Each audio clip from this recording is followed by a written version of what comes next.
ಅರಕಲಗೂಡು ತಾಲೂಕಿನ ಮಲ್ಲಿಪಟ್ಟಣ ರೈತ ಸಂಪರ್ಕ ಕೇಂದ್ರದ ಕೊಠಡಿ ಕಿಟಕಿ ಮುರಿದು 2 ಲಕ್ಷಕ್ಕೂ ಹೆಚ್ಚಿನ ಮೌಲ್ಯದ ಕೃಷಿ ಪರಿಕರಗಳನ್ನು ಕಳ್ಳರು ಕದ್ದೊಯ್ದಿರುವ ಘಟನೆ ಇಂದು ಕಂಡುಬಂದಿದೆ. ಹೋಬಳಿ ಕೇಂದ್ರವಾದ ಮಲ್ಲಿಪಟ್ಟಣದಲ್ಲಿ ಕೃಷಿ ಇಲಾಖೆ ರೈತ ಸಂಪರ್ಕ ಕೇಂದ್ರ ತೆರೆದು ಕೃಷಿ ಬೆಳೆಗಳಿಗೆ ಪೂರಕವಾದ ದಾಸ್ತಾನನ್ನು ಇಡಲಾಗಿತ್ತು. ಇಂದು ಬೆಳಿಗ್ಗೆ ಕಚೇರಿ ಬಾಗಿಲು ತೆರೆದು ನೋಡಿದ ವೇಳೆ ಕೃಷಿ ಪರಿಕರಗಳು ಚಲಾಪಿಲ್ಲಿ ಆಗಿರುವುದಲ್ಲದೆ ಕಂಪ್ಯೂಟರ್ ಮತ್ತು ಇತರೆ ಸಿಬ್ಬಂದಿ ಬಳಕೆ ಮಾಡುವ ಟೇಬಲ್ ಕುರ್ಚಿಗಳ ಮೇಲೆ ಔಷಧಿಗಳನ್ನು ಎರಚಿ ಕಳ್ಳರು ಕ್ರೌರ್ಯ ಮೆರೆದಿದ್ದಾರೆ.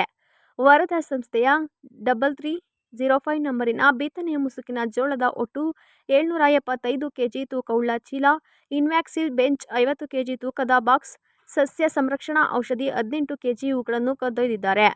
ಅಲ್ಲದೆ ಹಾರೆ ಗುದ್ದಲಿಗಳನ್ನು ಕಿಟಕಿಯ ಹೊರಭಾಗಕ್ಕೆ ಎಸೆದು ದಾಂಧಲೆ ನಡೆಸಿದ್ದಾರೆ ಎಂದು ತಾಲೂಕು ಸಹಾಯಕ ಕೃಷಿ ನಿರ್ದೇಶಕಿ ಕವಿತಾ ಅವರು ನ್ಯೂಸ್ 5 ಸುದ್ದಿವಾಹಿನಿಗೆ ಮಾಹಿತಿ ನೀಡಿದರು.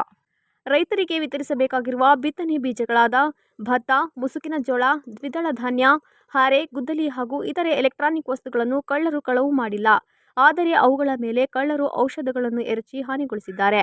ರೈತ ಸಂಪರ್ಕ ಕೇಂದ್ರದ ಒಳ ಮತ್ತು ಹೊರಗೆ ಸಿಸಿ ಕ್ಯಾಮೆರಾ ಅಳವಡಿಸುವುದು ಹಾಗೂ ನೆಲಮಹಡಿಯಲ್ಲಿನ ಕಿಟಕಿಗಳನ್ನು ಭದ್ರಪಡಿಸುವ ಕೆಲಸವನ್ನು ನಿರ್ವಹಿಸುವುದಾಗಿ ಅವರು ತಿಳಿಸಿದರು. ಪೊಲೀಸರಿಗೆ ದೂರು ನೀಡಿದ ಮೇರೆಗೆ ಸ್ಥಳಕ್ಕೆ ಹಾಜರಾಗಿ ಪರಿಶೀಲನೆ ನಡೆಸಿದ್ದಾರೆ. ನನ್ನ ಹೆಸರು ಕವಿತಾ. ಇಲ್ಲಿ ಅರಕಲಗೂಡಿನ ಕೃಷಿ ಇಲಾಖೆಯಲ್ಲಿ ಸಹಾಯಕ ಕೃಷಿ ನಿರ್ದೇಶಕರಾಗಿ ಕೆಲಸ ಮಾಡ್ತಿದ್ದೀನಿ. ರೈತ ಸಂಪರ್ಕ ಕೇಂದ್ರ ಮಲ್ಲಿಪಟ್ಟಣದಲ್ಲಿ ದಿನಾಂಕ 3/6/2025 ನಮ್ಮ ಲೆಕ್ಕ ಸಹಾಯಕರು ರೈತ ಸಂಪರ್ಕ ಕೇಂದ್ರಕ್ಕೆ ಭೇಟಿ ನೀಡಿದಂಥ ಸಂದರ್ಭದಲ್ಲಿ ನಮ್ಮ ರೈತ ಸಂಪರ್ಕ ಕೇಂದ್ರದ ಕಚೇರಿಯ ಒಳಗೆ ಔಷಧಿಗಳು, ಕಂಪ್ಯೂಟರು, ಎಲೆಕ್ಟ್ರಾನಿಕ್ ಐಟಮ್ ಮೇಲೆ ಯಾರೋ ಕಳ್ಳರು ಎಲ್ಲ ಬಂದ್ಬಿಟ್ಟು ಔಷಧಿ ಚೆಲ್ಲಿದ್ರು. ಮತ್ತು ನಮ್ಮ ರೈತ ಸಂಪರ್ಕ ಕೇಂದ್ರದ ಎಡಭಾಗದಲ್ಲಿರುವಂಥ ಕಿಟಕಿನ ರಾಡೆಲ್ಲ ಹೊಡೆದ್ಬಿಟ್ಟು ಅವರು ನಮ್ಮ ಕಚೇರಿ ಒಳಗೆ ನುಗ್ಗಿ ಅಲ್ಲಿರ್ತಕ್ಕಂಥ ಮುಸ್ಕಿನ್ ಜೋಳ, ವರದಾ ಸಂಸ್ಥೆಯ 3305 ಅನ್ನೋ 775 ಕೆಜಿ ಮುಸ್ಕಿನ್ ಜೋಳ ಮತ್ತು ಇಮ್ಯಾಕ್ಟಿನ್ ಬೆಂಜೋಯಿಟ್ 50 ಕೆಜಿ, ಅಂದರೆ ಅದು 5 ಕೆಜಿದು 10 ಬಾಕ್ಸ್ ಇತ್ತು, ಅದನ್ನು ತೊಗೊಂಡೋಗಿದ್ದಾರೆ.